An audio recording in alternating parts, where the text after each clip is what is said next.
Assalamualaikum. Salam sejahtera, salam hardcore trader kepada semua pelabur-pelabur, bakal-bakal pelabur Bursa Malaysia. Apa khabar? Saya harap semua telah membuat duit dengan baik, insya-Allah.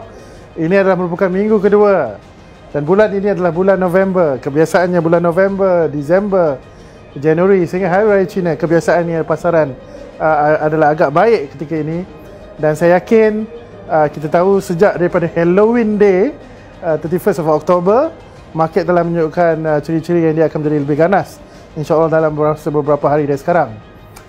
Pastinya kita tahu sekarang ini adalah jangkaan Bank Pusat Jepun dan juga Bank Pusat Eropah akan membuat stimulus besar-besaran yang bernilai berbilion-bilion US dollar, dan kita juga impress dengan angka-angka pekerjaan di Amerika Syarikat yang begitu kukuh sekali, menunjukkan pasaran saham khususnya di Amerika Syarikat sudah berada dalam keadaan sangat kukuh ketika ini.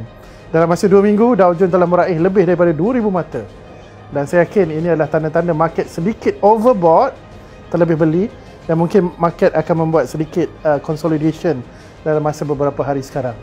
Bursa Malaysia masih lagi baik, walaupun agak perlahan dibandingkan dengan Amerika Syarikat.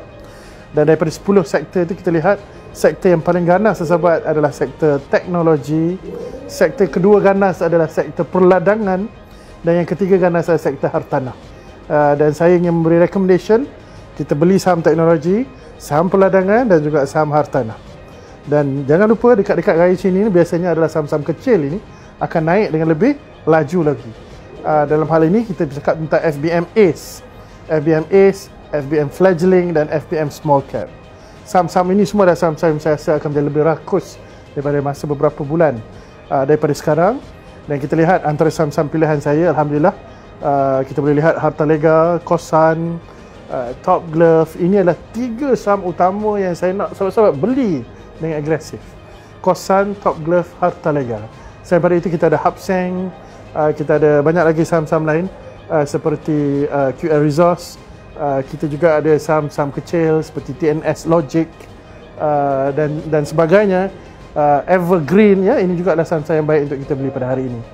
Dan saya berharap sahabat akan gunakan kesempatan ini, beli dengan baik, dan kita berharap belanjawan juga akan mendapat approval daripada Parlimen, dan ini akan memberi lebih banyak catalyst khususnya kepada saham peladangan dan juga saham-saham teknologi. Selamat maju jaya, good luck everybody. Kita jumpa dalam masa beberapa hari sekarang.